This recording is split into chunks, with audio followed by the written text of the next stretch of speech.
There is no freedom of information in Equatorial Guinea. There is no freedom of the press in Equatorial Guinea.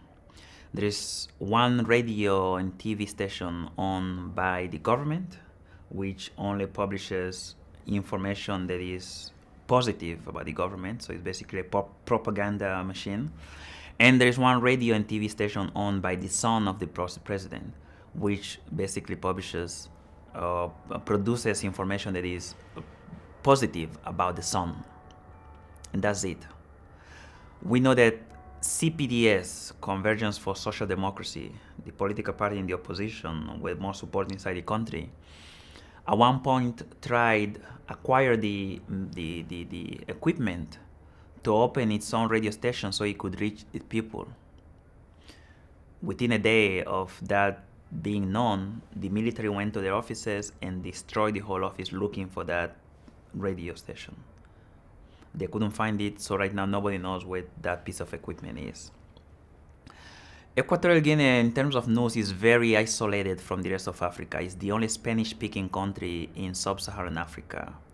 So information coming from Cameroon, Gabon, or information produced in Cameroon, Gabon, Chad, Central African Republic, neighboring countries, doesn't get into EG and doesn't have any impact because it's in French and people inside Equatorial Guinea speak Spanish. There are no newspapers produced in Equatorial Guinea. You couldn't go out to the street and buy a magazine or a paper. There are no bookstores in Equatorial Guinea, so you couldn't go out and buy a book written by an Equatorial Guinean writer in Madrid or inside the country. The only two spaces right now where if you're a citizen inside the country, you can go and get some information other than what the government wants you to have is at the Spanish Cultural Center or at the French Cultural Center.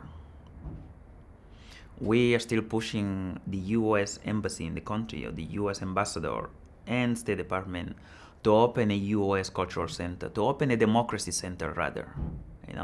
We know that the U.S. has done this in other African countries, a democracy center, a center where people could go, use a computer, find out what's happening outside, and interact with members of civil society, other people doing other work outside the country.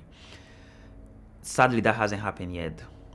I have been pushing the State Department to think about how we could have Voice of America use a close by relay station to broadcast in Spanish into Equatorial Guinea. Sadly, that hasn't happened yet. I should say that over the last few years, as oil has become an issue in EG, it has gotten some coverage in the US.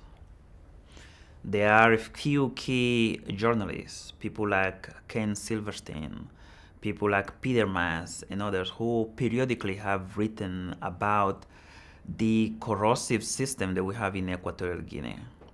And that is beginning to make its waves and reaching out to other people. The Pulitzer Center, also based in Washington, D.C., recently sent in a journalist because Equatorial Guinea hosted the Cup of African Nations.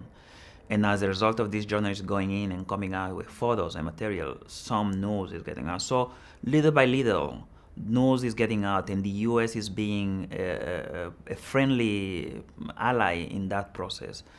But it's still a very closed society.